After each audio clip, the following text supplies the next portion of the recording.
कर्नाटक की जीत से कांग्रेस अति उत्साहित है। कांग्रेस को लगता है कि कर्नाटक जीत का जो फॉर्मूला है वही अगर छत्तीसगढ़ और राजस्थान में अप्लाई किया जाए तो कांग्रेस की जीत तय है।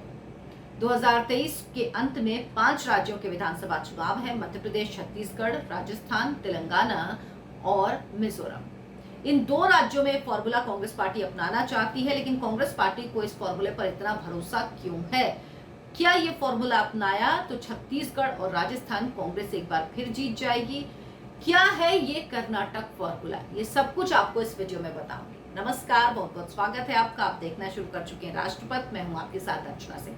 आपसे गुजारिश है मेरे इस चैनल को सब्सक्राइब जरूर करें, बात को ज्यादा से ज्यादा लोगों तक पहुंचाएं, आगे बढ़ाएं बात को। कांग्रेस पार्टी राजस्थान विधानसभा चुनाव से पहले किसी भी तरह सचिन पायलट और मुख्यमंत्री अशोक गहलोत के बीच की जो खींचतान है, जो जब से चुनाव हुए, जब से सरकार बनी तब से चला रहा, उसको चाहती कि कम से कम अब 2023 में चुनाव में जाने से पहले उसको खत्म कर दें। लेकिन ये वाकई क्या हो पाएगा? कुछ कोशिश छत्तीसगढ़ में की कांग्रेस पार्टी ने, जहां भूपेश बघेल और टीएस सिंहदेव को लेकर खींचतान चल रही थी, लेकिन राजस्थान और छत्तीसगढ़ के हालात में बहुत फर्क है। अब टीएस सिंहदेव को उप मुख्यमंत्री बना दिया। टीएस सिंहदेव खुश हैं, वो कह रहे हैं कि एक दिन भी जिम्मेदारी मिली तो जिम्मेदारी बड़ी बात है।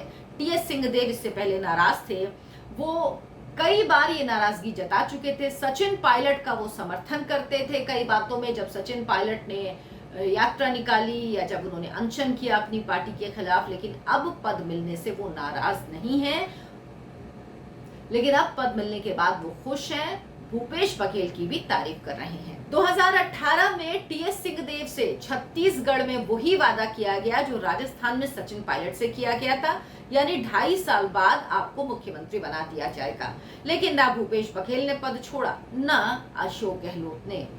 भूपेश बघेल मुख्यमंत्री बने रहे और धीरे धीरे कहिए कि टीएस सिंहदेव ने इसको एक्सेप्ट कर लिया, लेकिन सचिन पायलट इसको एक्सेप्ट नहीं कर पाए, क्योंकि उनसे कहा गया था कि 2019 के लोकसभा चुनाव के बाद उन्हें मुख्यमंत्री की कुर्सी सौंप दी जाएगी। 2023 के विधानसभा चुनाव अवसर पर आ गए हैं। टीएस सिंहदेव नाराज थे, उन्हें मनाने की कोशिश की गई। यहाँ तक उन्होंने कह दिया था कि वो चुनाव नहीं लड़ना चाहते, उनकी इच्छा नहीं है चुनाव लड़ने की। लेकिन अब जब चुनाव में कुछ महीने बचे हैं तो उन्हें मुख्यमंत्री की कुर्सी दे दी गई और अब वहां का मामला लगभग सुलट गया है। जो बात टी सिंहदेव कह रहे हैं, जैसे उनके बयान आ रहे हैं, उससे लग रहा है। लेकिन क्या इसी तर्ज पर सचिन पायलट को कोई महत्वपूर्ण जिम्मेदारी देने के लिए अशोक गहलोत राजस्थान के मुख्यमंत्री राजी होंगे? अगर आप राजस्थान की राजनीति फॉलो कर रहे हैं, अगर आप दोनों के बीच की चर्चा, बातचीत, खेमेबाजी सब कुछ देख रहे हैं, तो इसका जवाब आपको पता होगा और आप ना ही कहेंगे। आला कमान इस समस्या से निपटने की हालांकि अब प्लानिंग कर रहा है। जल्दी उसे लगता है कि अशोक गहलोत और सचिन पायलट की एक बैठक बुलाई जानी चाहिए, दोनों के बीच बातचीत होनी चाहिए और जिस तरह से छत्तीसगढ़ का विवाद सुलझा उसी तरह से राजस्थान के विवाद को सुलझाने की भी कोशिश की जाएगी। दरअसल कांग्रेस पार्टी को पता है कि अगर अलग अलग 2 खेमों में बंटकर कांग्रेस पार्टी चुनाव में उतरी तो हार निश्चित है। वैसे भी कांग्रेस पार्टी के लिए राजस्थान में भी मुश्किलें बहुत ज्यादा हैं। सरकार के खिलाफ नाराजगी है, खेमे बटे हुए हैं, सचिन पायलट के साथ जो वोट है वो जाएगा नहीं अशोक गहलोत के साथ। तो ये तमाम चीजें हैं जिसकी, और सबसे बड़ी बात कि वहां का ट्रेंड है कि एक बार कांग्रेस एक बार बीजेपी, तो हर तरफ से मुश्किल नजर आ रही है। इसीलिए हाई कमान अपनी तरफ से कोशिश कर रहा है। अब आला कमान के सामने 3 रास्ते, 3 विकल्प हैं जो अशोक गहलोत को सुझाए जाएंगे। ये 3 विकल्प मैं आपको बताती हूँ, लेकिन आप खुद सोचिएगा। हालांकि मुझे नहीं लगता कि किसी भी विकल्प पर अशोक गहलोत राजी होंगे। ये क्यों कह रही हूँ? क्योंकि अशोक गहलोत हमेशा से इस रणनीति पर चले हैं कि सचिन पायलट को तो एक सुई के नोक के बराबर भी पार्टी में, सरकार में जगह नहीं दूंगा राजस्थान में, कम से कम वो इसी तर्ज पर चल रहे हैं।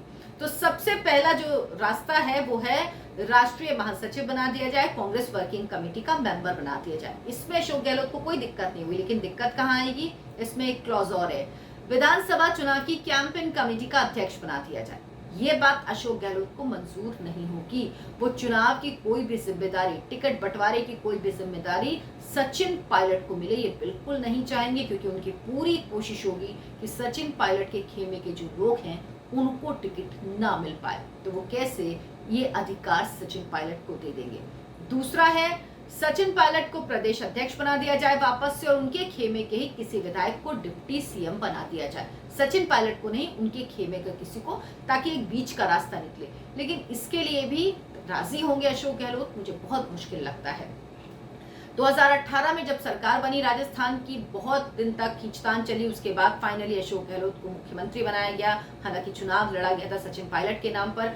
सचिन पायलट को उप मुख्यमंत्री और प्रदेश अध्यक्ष का पद दिया गया। लेकिन 2020 में जब सचिन पायलट ने बगावत की तो उसके बाद उनसे दोनों पद ले लिए गए और उसके बाद से कभी भी कोई पद अशोक गहलोत ने सचिन पायलट को देने ही नहीं दिया गया। तमाम कोशिशें कर ली राहुल गांधी ने, आला कमान ने, सोनिया, लेकिन कभी नहीं, क्योंकि सोनिया गांधी के साथ अशोक गहलोत के बहुत अच्छे रिश्ते हैं, बहुत अच्छे संबंध हैं। वो दबाव काम नहीं कर पाया राहुल गांधी का कहीं भी कि वो सचिन पायलट को कुछ भी दिलवा पाते, कुछ नहीं कर पाए अशोक गहलोत के सामने राहुल गांधी भी। अब तीसरा विकल्प है, वो है कि सीएम का चेहरा बनाकर, यानी 2023 का विधानसभा चुनाव एक बार फिर से सचिन पायलट के नाम से लड़ा जाए। इसके लिए भी राजी नहीं होंगे। क्यों? क्योंकि लगातार, मैं इस पे वीडियो बना चुकी हूं, अपने ही चेहरे को मुख्यमंत्री के तौर पर अशोक गहलोत प्रोजेक्ट कर रहे हैं। अशोक गहलोत के पास विधायकों का बहुत बड़ा समर्थन है, ज्यादातर विधायक उनके साथ है, तो वो जानते हैं, इसीलिए आला कमान कुछ नहीं कर सकता, कुछ नहीं कह सकता, ज्यादा दबाव नहीं बना सकता, क्योंकि उनके साथ विधायकों का समर्थन है। और ये तभी दिख गया था जब अशोक गहलोत को कांग्रेस अध्यक्ष पद के चुनाव लड़ने के लिए कहा गया था कि आप दिल्ली आइए, और यहाँ से जो प्रभारी थे, पर्यवेक्षक थे, वो गए थे राजस्थान।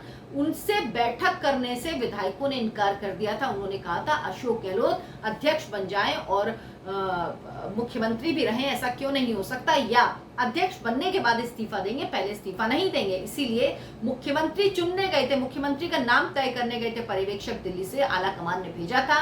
और जाहिर सी बात है, मुख्यमंत्री किसे बनाया जाना था? सचिन पायलट को। लेकिन इस नाम पर कोई भी राजी नहीं हुआ और विधायक बैठक तक में नहीं आए। तो सोचिए अब उन पर किस तरह से दबाव आला कमान बना पाएगा। सचिन पायलट और टीएस सिंहदेव की स्थिति बिल्कुल अलग है। अगर मान भी लिया जाए कि पायलट कहीं एडजस्ट हो जाएंगे, तो उनके ने जो मांगे उठाई थी उनका क्या होगा? वो अपनी सरकार पर आरोप लगाते हैं कि वसुंधरा राजे के खिलाफ कोई जांच नहीं की, क्यों नहीं की, क्या भ्रष्टाचार में शामिल हैं। जिस तरह से पेपर लीक के मामले वो उठाते रहे हैं, अपनी ही सरकार का विरोध करते रहे हैं, तो क्या गहलोत अब इतने ज्यादा विरोध के बाद पायलट को स्वीकार कर पाएंगे? छत्तीसगढ़ में टीएस सिंहदेव के मामले और सचिन पायलट के मामले की मैंने आपको बताया कि तुलना नहीं की जा सकती।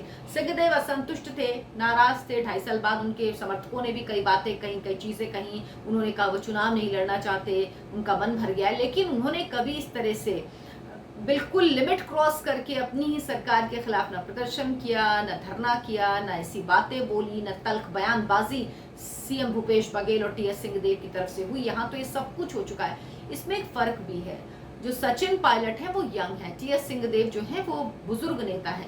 तो उनको लग रहा था कि अब उनके लिए कहीं और कुछ और करना शायद संभव नहीं है, और फिर उन्हें लगा कि अब जिस तरह से चीजें चल रही वैसे चीजें चले, शायद इसीलिए उन्होंने मान लिया। तो और अब उनको जो मिला है उसमें वो खुश भी बहुत है। हालांकि कोई और हो तो बोले कि इतने महीने पहले बनाए जाने का क्या मतलब है, तो उनको जो मनाया गया वो मान गया। लेकिन सचिन पायलट के साथ ऐसा होगा ये लगता नहीं। सचिन पायलट ने तो खुलकर मोर्चा खोल दिया था अशोक गहलोत के खिलाफ, अनशन किया, उसके बाद यात्रा निकाली, बयानबाजियां हुई, क्या क्या हो चुका है।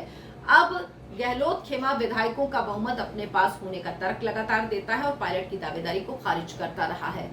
लेकिन इसमें कर्नाटक फॉर्मूला क्या है? इसमें कर्नाटक फॉर्मूला है। कर्नाटक में जिस तरह से चुनाव के बाद आपने देखा होगा वही स्थिति थी जो छत्तीसगढ़, मध्य प्रदेश और राजस्थान में थी 2018 में चुनाव के बाद, वही 2023 में कर्नाटक में थी, जब डीके शिव कुमार और सिद्धरामैया के बीच इस बात को लेकर तनातनी चल रही थी कि मुख्यमंत्री कौन बनेगा। डीके शिव कुमार कहते थे वो बनेंगे, जबकि वो प्रदेश अध्यक्ष थे, और सिद्धरामैया को लगता था वो बनेंगे। लेकिन आखिरकार सिद्धरामैया बने, जो राजस्थान में सीन हुआ वो। लेकिन उससे पहले डीके शिव कुमार और सिद्धरामैया मिलकर चुनाव लड़े थे। और यही एक बहुत बड़ी, चुनाव जीतने के कई कारण होते हैं, कोई एक कारण नहीं था, लेकिन ये एक बड़ी वजह थी कि कांग्रेस पार्टी पूरी ताकत से चुनाव में उतरी और जीती। और कांग्रेस पार्टी, समझ लीजिए, वही चुनाव जीत पाती है जहां उसकी स्टेट लीडरशिप स्ट्रांग है, क्योंकि कांग्रेस का आला कमान, हाई कमान, गांधी परिवार वोट दिलाने के लायक ही नहीं रहा है, वो वोट नहीं दिला सकते। उनको पता है कि स्टेट लीडरशिप को ही वोट मिलता है, गांधी परिवार के नाम पे कोई वोट नहीं मिलता है। अपनी सीट जो लोग नहीं जीत पाते वो दूसरे को क्या वोट दिलाएंगे। तो ये फर्क है। उनको पता है कि अगर जो राज्य की लीडरशिप है वो स्ट्रांग होगी और साथ में चुनाव नहीं उतरेंगे तभी चुनाव जीत पाएंगे। यानी जो फॉर्मूला कर्नाटक का था वही छत्तीसगढ़ में तो सुनिश्चित कर लिया कांग्रेस पार्टी ने, लेकिन राजस्थान अभी भी चुनौती बनी हुई है, क्योंकि राजस्थान में जिस तरह की लड़ाई है, अशोक गहलोत अपने ही चेहरे पर चुनाव लड़ना चाहते हैं। साथ ही साथ किसी भी तरह की कोई जिम्मेदारी, चाहे टिकट बंटवारे को लेकर हो चाहे कुछ और, वो सचिन पायलट को देने को राजी नहीं है। सचिन पायलट 2 कदम आगे जाते हैं, 2 कदम पीछे आते हैं। उन्होंने बहुत बड़ी बड़ी बातें की। जब यात्रा निकली उसके बाद कहा कि मैं राजेश पायलट की जिस दिन जयंती थी कहा कि मैं कोई बड़ी घोषणा करने वाला हूं, कुछ ऐसा हुआ नहीं। तो अब समझ में नहीं आ रहा कि होगा क्या। बैठकें भी कई बार हो चुकी हैं, लेकिन ये राजनीति है, राजनीति में कुछ भी हो सकता है। हो सकता है कि क्योंकि अशोक गहलोत खांटी नेता हैं, जमीनी नेता हैं, सीजन्ड नेता हैं, तो हो सकता है वो ये बात समझ पाए कि अगर अलग अलग गए चुनाव में तो हार सुनिश्चित है, और इसीलिए वो सचिन पायलट के साथ आने को राजी हो जाएं। लेकिन इस बार सचिन पायलट क्या धोखा खाएंगे? सचिन पायलट सुनिश्चित कर लेंगे कि उनसे जो वादा किया जाए वो चुनाव के बाद पूरा किया जाए, क्योंकि जाहिर सी बात है गांधी परिवार के किसी बात पे तो उन्हें भरोसा होगा नहीं। जो स्थिति उन्होंने देखी है, जो कुछ भी हुआ है 2018 से 2023 के बीच में, वो जानते हैं कि गांधी परिवार के हाथ में कुछ नहीं है। तो अब ये देखना होगा क्या होता है राजस्थान की राजनीति में। जो कुछ होगा वो अपडेट आपको लगातार मैं देती रहूंगी। मेरे इस वीडियो को लाइक करें, शेयर करें और चैनल को सब्सक्राइब जरूर करें। नमस्कार।